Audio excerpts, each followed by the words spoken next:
इस कबीर आश्रम के संचालक पूज्य संत श्री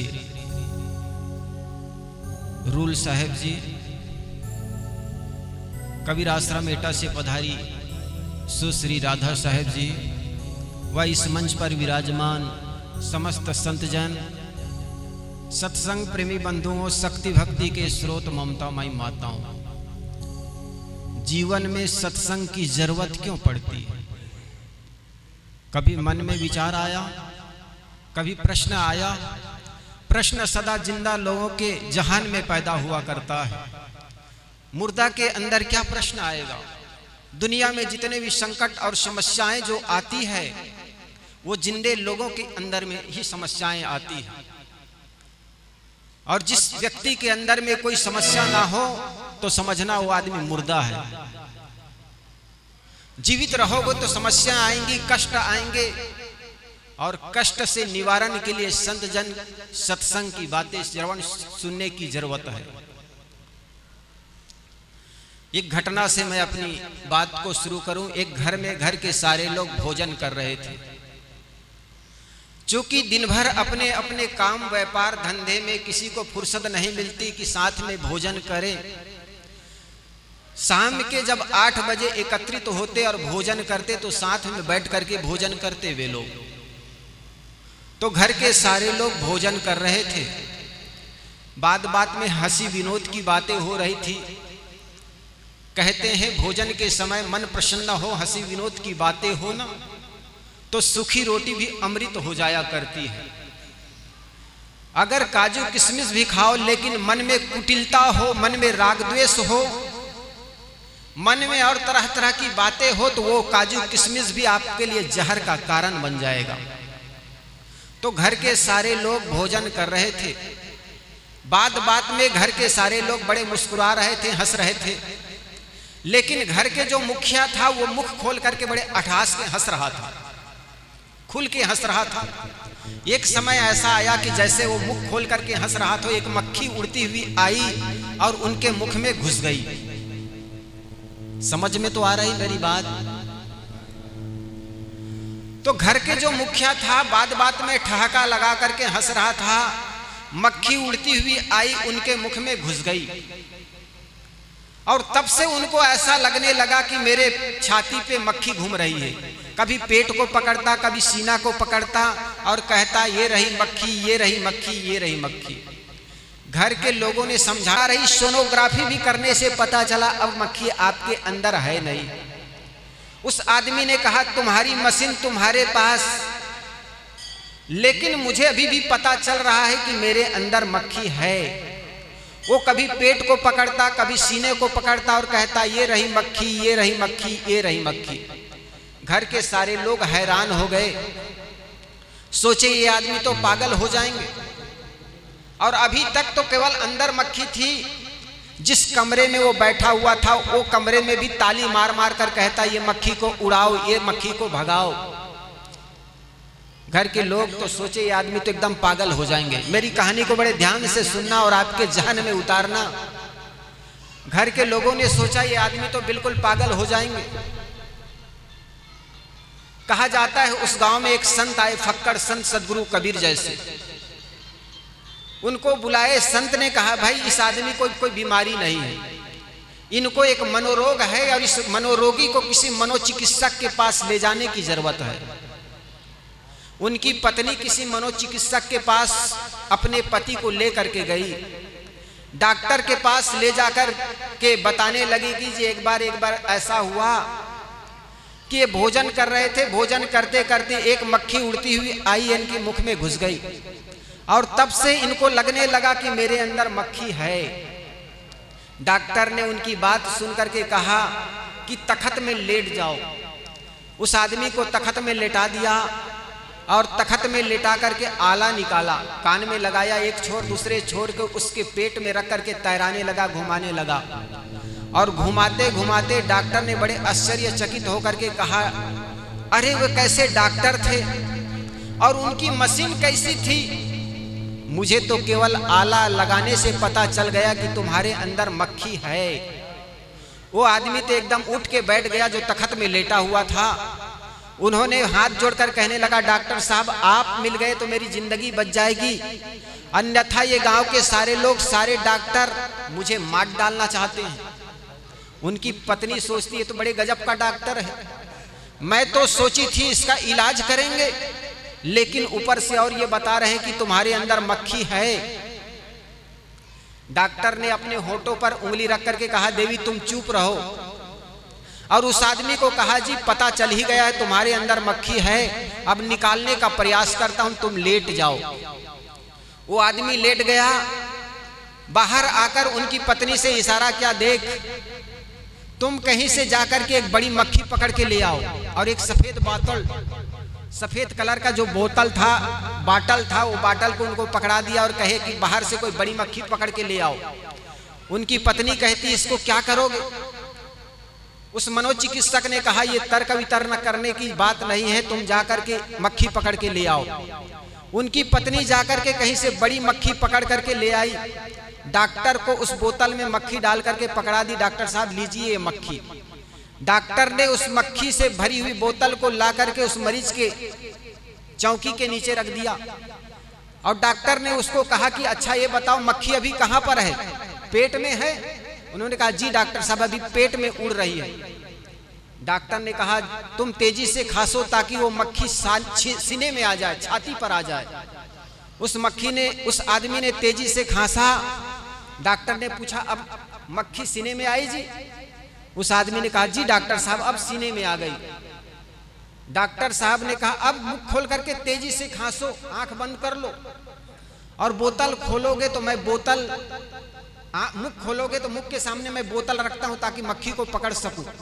उस आदमी ने आंख बंद की और आंख बंद करके तेजी से खांसा।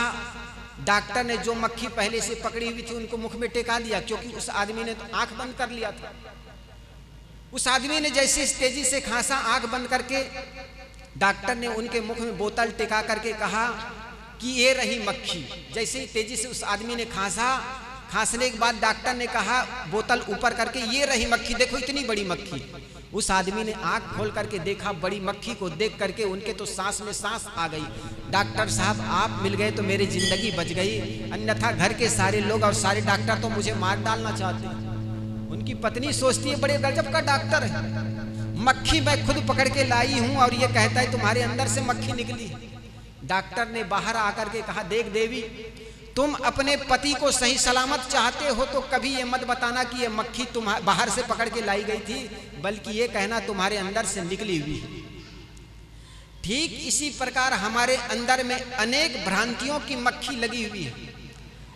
जातिवाद के नाम पर, ईश्वर परमात्मा के नाम पर, जादू टोना के नाम पर, भूत प्रेत के नाम पर, भूमिया चुड़ैल के नाम पर, न जाने कैसी कैसी जंत्र मंत्र के नाम पर, तंत्र के नाम पर आदमी सोचता ये सब है। लेकिन सदगुरु कबीर कहते हैं ये टोना टोटका, भूत प्रेत, जादू टोना, ये सब केवल कल्पना है। मनुष्य ये सब का कल्पना कर लेता है, और जब गांव के अंधेले गलियों से गुजरता है तो उनके कपड़े की आवाज ऐसा लगता है कोई भूत चला आ रहा है। आदमी अपने ही कल्पना कर लेता है कि कोई परमात्मा है जो हमें सुख दुख देता है। दुनिया में ऐसा कोई भगवान नहीं जो आपको सुख दे या दुख दे। आपके कर्मों का फल ही आपको सुख देता है, कर्मों का फल ही आपको दुख देता है। ये मत सोचना कि कोई भगवान होगा जो हमारे कर्मों से नाखुश होगा। फैल बद तो स्वयं करे, लानत करे शैतान को। अगर आपके कर्म खराब है तो 1000 ईश्वर मिल करके भी आपको सुख नहीं दे सकता है। अगर आपके कर्म अच्छे हैं तो 1000 शैतान मिल करके भी आपको दुख नहीं दे सकता है। इसलिए हमारे संतों ने कहा, कर्म तुम्हारे अच्छे हैं तो किस्मत तुम्हारी दासी है, धर्म तुम्हारे अच्छे हैं तो घर में मथुरा काशी है। कर्म धर्म दोनों खराब तो गले में यम की फांसी है, कर्म धर्म दोनों अच्छे तो जीवन बना अविनाशी है। इसलिए मेरे मित्रों, कभी ये मत सोचना कि चले जाएंगे किसी मंदिर में और भगवान को खुश कर लेंगे। भगवान तो सदा से खुश है, लेकिन हम ना खुश हैं। क्योंकि हमने देखो इंसान ही सब कुछ है, लेकिन हमें कहा गया बचपना से कि तुम मनुष्य तो नाचीज है और सूत्रधार तो कहीं ऊपर है, और वो सूत्रधार जैसा नाचाता है वैसा आदमी नाचता है। ऐसा ही सुने हैं ना आप लोगों ने, कोई भगवान ईश्वर परमात्मा जो जैसा हिलाता है वैसा आदमी हिलता है। लेकिन ऐसी बात नहीं। सदगुरु कबीर कहते हैं कि घट घट में वही साईं बसत है, कटुक वचन मत बोल रे। सदगुरु कबीर साहब जी कहते हैं हट घट में वो परमात्मा विराजमान है, वो ईश्वर विराजमान है। लेकिन हम ईश्वर को न जानने के कारण हम ऊपर में खोजते चले जाते हैं और ऊपर की ओर इशारा करते चले जाते हैं। आइए एक कहानी के माध्यम से आपको सुनाओ किस प्रकार आदमी ईश्वर को ऊपर की ओर देखता चला जाता है। ये एक बुढ़िया माँ थी। वो बुढ़िया माँ अकेले आंगन में सोई हुई थी। गांव के दो लड़के थे, 2 दिनों से भूखे थे। दोनों लड़के ने उस बुढ़िया के घर में चोरी करने के लिए प्रवेश कर गए। यद्यपि आदतन वे चोर नहीं थे। कुछ अन्न जल के तलाश में उनके घर में प्रवेश किए तो एक लड़का को खोजते खोजते कुछ दूध मिल गया। दूध मिल गया तो एक लड़का ने कहा यार 2 दिनों से भूखे हैं। बड़ी प्रसन्नता हुई, आज दूध मिल गया। दूसरा लड़का भी खोजते खोजते उनको चावल मिल गया। दूसरा लड़का ने सोचा मित्र आज तो चावल मिल गया, चलो आज खीर बनाकर भूख से तृप्त होते हैं। दोनों 2 दिनों से भूखे थे। दोनों वही बुढ़िया आंगन में जो सो रही थी वहीं पर चूल्हा रखा हुआ था, एक बटलोही रखा हुआ था। बटलोही में चावल और दूध डाल दिए। बटलोही में चावल और दूध डालने से खीर बनकर के तैयार हो गई। जब खीर बनकर के गरम गरम तैयार हो गई तो लड़कों ने सोचा यार इसको थाली में निकाल करके ठंडा लेते हैं। तो एक लड़का ने बटलोही से चावल खीर को निकालना शुरू किया। उतने में आंगन में जो बुढ़िया सोई हुई थी ना, उन्होंने करवट मारी, करवट बदली। तो करवट जैसे ही बदली तो एक हाथ लड़कों के तरफ आ गया। होता है ना कई बार आदमी करवट बदलता है तो खाट के इधर से उधर हो जाता। तो एक लड़का ने कहा यार देख, कल हम इनको 2 रोटी मांगने के लिए आए हुए थे, इस बुढ़िया ने देने से इनकार कर दी, और जब हम खीर बनाकर तैयार कर दी तो ये सोई सोई खीर मांग रही है।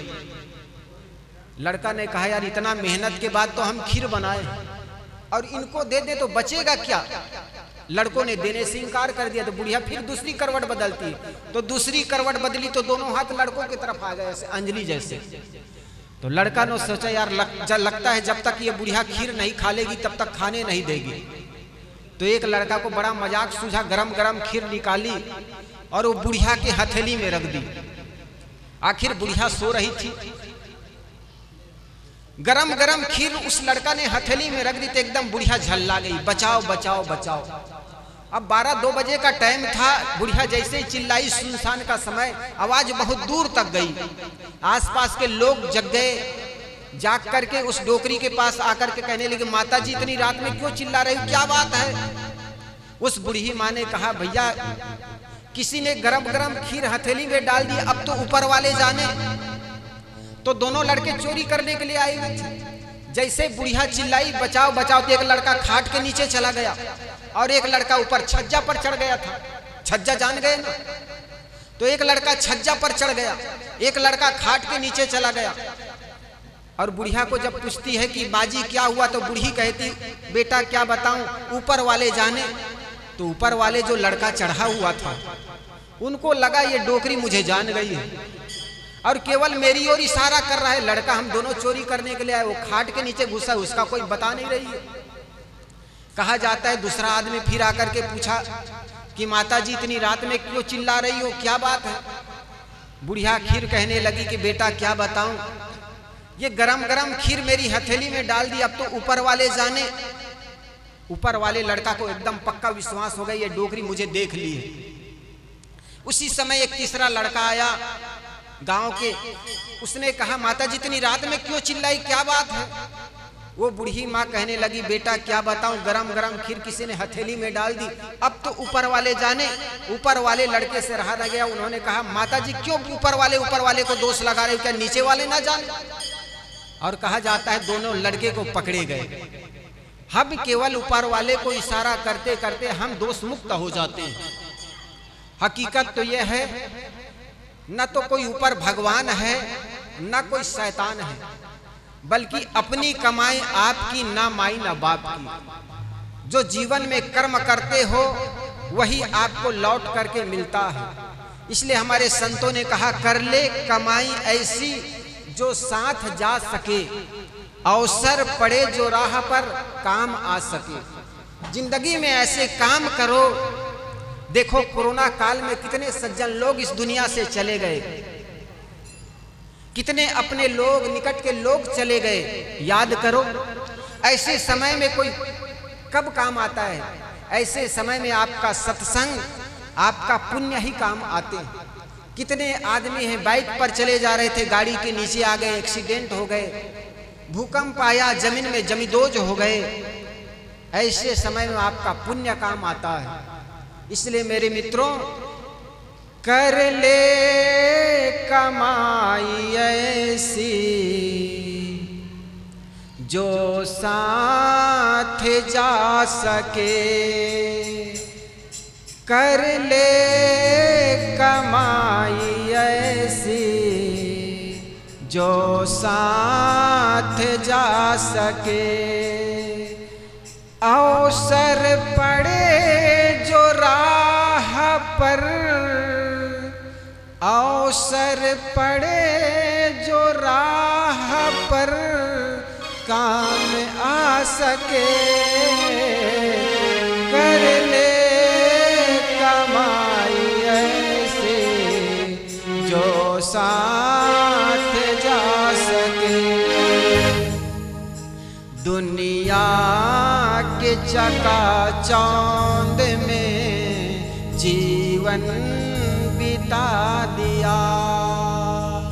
कई बार होता है, सुंदर मकान दुकान सजाने में जीवन बर्बाद कर जाते हैं। घर में डायमंड सेट, टी सेट और सारे सेट करने के बाद जिस व्यक्ति का मन अपसेट है ना, उनके जीवन में कभी सुख आ नहीं सकता।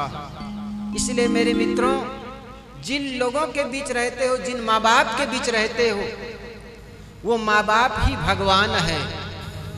और जो आदमी अपने घर के रहे माँ बाप में भगवान का दर्शन नहीं कर पाता, दुनिया के किसी मंदिर में चले जाए, उनको कभी भगवान का दर्शन नहीं हो सकता है। इसलिए जहां तक हो सके घर में रहे बड़े बुजुर्गों का आदर हो, सम्मान हो। घर में जब तक बूढ़े माँ बाप है तब सब समझना आपके घर में सौभाग्य है। इसलिए उनकी आदर करो, सत्कार करो, सेवा करो। और जिस घर में बड़े बुजुर्गों का आदर होता है वही घर स्वर्ग है। सदगुरु कबीर ने कहा, जाघर प्रेम न संचरे सो घर जान मसान, जैसे खाल लुहार का सांस लेत बिन प्राण। साहब कहते हैं जिस घर में प्रेम ना हो वह घर घर नहीं बल्कि शमशान घाट है। भाई भाई में जहाँ प्रेम होता है, धन भले कम हो लेकिन आपस में प्रेम होना तो वो घर ही स्वर्ग है। धन छोटा हो जाएगा, पद छोटा हो जाएगा, संपत्ति छोटी हो जाएगी, लेकिन प्रेमी के लिए प्रेमी बड़े हो जाते हैं। दो भाई थे, दोनों भाई में बड़ा प्रेम था। जैसे रामायण का वो प्रसंग याद करो, महाभारत रामायण में महाराज राम और भरत के बीच कितना प्रेम था। दोनों भाई के बीच प्रेम था तो अयोध्या जैसी नगरी भी कंदुक हो जाता है। भाई भरत पूरे अयोध्या वासियों को लेकर के महाराज राम को मनाने के लिए चित्रकूट पहुंचते हैं। वहां जाकर के अनुनय विनय करते हैं, भैया राज्य का संचालन करें और चल करके आप राजा बने। महाराज राम कहते हैं, नहीं भाई, पिताजी की आज्ञा है, मुझे 14 वर्ष का वनवास मिला है, आप राजगद्दी संभाले। दोनों भाई के बीच अयोध्या जैसे नगरी भी एक कंदुक, एक गेंद हो जाते हैं। हमारे घर में 2-2 पैसे के लिए, 2-2 इंच के लिए हम लड़ने के लिए तैयार हो जाते हैं। ऐसा ही प्रेम दो भाई में था। उन दोनों भाई के प्रेम को देखकर पड़ोस का एक आदमी जला करता था। होता है ना कोई कोई जलनखोर, समझ में आ रही कि नहीं आ रही? किसी के प्रेम को देखकर, धन को देखकर, पद को देखकर जो जलन हो जाए उसको क्या कहते हैं? इधर जलन ही कहते हैं ना, जलनखोर कहते हैं, कहीं अठुट्टा कहते हैं, मतलब देख करके आंखें फोड़ लेने वाली घटना। तो उनके घर के प्रेम को देख करके एक बूढ़ा आदमी जला करता था। वो घर में आकर के कहने लगा, भैया तुम लोग जीवन कैसे जीते हो? जहां कोई फटकार नहीं वहां खाक प्यार करते होगे, शिकायत करके चला गया। उस समय बड़ा भाई नहीं था, छोटा भाई को ये सारी बात सुना करके बूढ़ा चला गया। बड़ा भाई कहीं से बाजार से आया, छोटा भाई कहने लगा भैया हम लोगों की जीवन पद्धति को देखकर पड़ोस का एक बूढ़ा आदमी कह रहा था कैसे मुर्दे की जीवन जीते हो, शिकायत कर रहा था। बड़ा भाई बड़ा समझदार था, उन्होंने सोचा लगता है कोई गलत बुद्धि का आदमी पैदा हो गया है जो हम लोगों के प्रेम को देख नहीं पा रहा है। तो हंसी विनोद में छोटा भाई से कहने लगा भाई हम लोग लड़ ले झगड़ ले और पड़ोस के जीवन में खुशी आ जाए, इससे बड़ी खुशी क्या हो सकती, चलो लड़ ही लेते हैं। छोटा भाई ने कहा भैया लड़ाई का कोई कारण तो हो, बिना कारण के कोई लड़ता है क्या? बिना कारण के कोई लड़ता झगड़ता नहीं है। जीवन में जो भी घटनाएं घटती उसके पीछे कोई ना कोई कारण होता है भैया, तो कोई कारण हो तब तो लड़े। बड़ा भाई ने कहा पगला कारण बनाया जाता। छोटा भाई ने कहा भैया मुझे तो आता नहीं, आप ही शुरू करें। दोनों भाई दो कुर्सी में बैठे हुए थे, बीच में टेबल रखा हुआ था, टेबल पर घड़ी रखी हुई थी, टेबल घड़ी। बड़े भाई ने उस टेबल घड़ी की ओर इशारा करके कहा भाई ये घड़ी मेरी है। छोटा भाई ने कहा हाँ भैया ये घड़ी आपकी है। बड़ा भाई ने कहा भाई ये घड़ी मेरी है, तो छोटा भाई ने कहा हाँ भैया ये घड़ी आपकी है। बड़ा भाई ने कहा पगला फिर झगड़ा कैसे? अरे मैं कहता हूं ये घड़ी मेरी है तो तुम भी कहो घड़ी मेरी है, तब तो झगड़ा होगा जी, तब तो लड़ाई होगी। इतना सुन करके छोटे भाई के आंखों में बरबस आंसू बहने लगे और कहने लगा भैया ये घड़ी आपकी है तो ये जीवन भी तो शरीर भी तो आपका है। जब हम दोनों छोटे थे माता पिता गुजर गए थे, मुझे गोद में लेकर के नल के पास हैंडपंप के पास ले जाते, पानी निकाल करके मुझे स्नान कराते, तौलिया से मेरे शरीर को पोंछते, स्वयं स्नान कर लेते, गोदी में लेकर के मुझे घर चले आते। कई बार भैया आपकी गोदी में मैंने टट्टी और पेशाब कर दी, लेकिन जरा भी प्रेम में कमी नहीं आई। कई बार आपके आंखों में मेरी उंगली चली गई, कई बार दांतों से आपके शरीर को काटा, लेकिन प्रेम में जरा भी कमी नहीं आई। तो ये छोटी सी घड़ी यदि आपकी है तो ये शरीर भी तो आपका है। और भैया ये घड़ी पंजाब, जयपुर, जोधपुर में ना मिले तो बाहर के बड़े सिटी में जाकर के भी खरीद सकते हैं। लेकिन एक बार अगर प्रेम टूट जाए तो दुनिया में ऐसा कोई बाजार है जहां पर प्रेम खरीदा जा सकता है? दुनिया में ऐसा कोई फैक्ट्री है जहां पर प्रेम बनाया जा सकता है क्या? ऐसा प्रेम जहां होगा वहां झगड़ा होगा जी। हम तो 2-2 इंच जमीन के लिए, 2-2 पैसे के लिए लड़ने झगड़ने के लिए तैयार हो जाते हैं। इसलिए सदगुरु कबीर कहते हैं जाघर प्रेम न संचरे सो घर जान मसान। जिस घर में प्रेम ना हो वह घर को घर मत जानना बल्कि शमशान घाट जानना। जहां प्रेमी होते हैं ना उनकी सारी गलती माफ कर दी जाती है। जहां प्रेम होता है वहां दूसरे की गलती नहीं देखी जाती है। ये घर में नई नई बहू आई हुई थी, बिंदनी। उस घर का एक रिवाज है, हर जगह की अपनी अपनी रिवाजें होती हैं। मैं आगरा के आसपास था तो उन्होंने कहा साहब हमारे तरफ एक रिवाज है कि जब पहली बार नई बहू आती है तो सास उनको गोद में लेकर के नाचती है।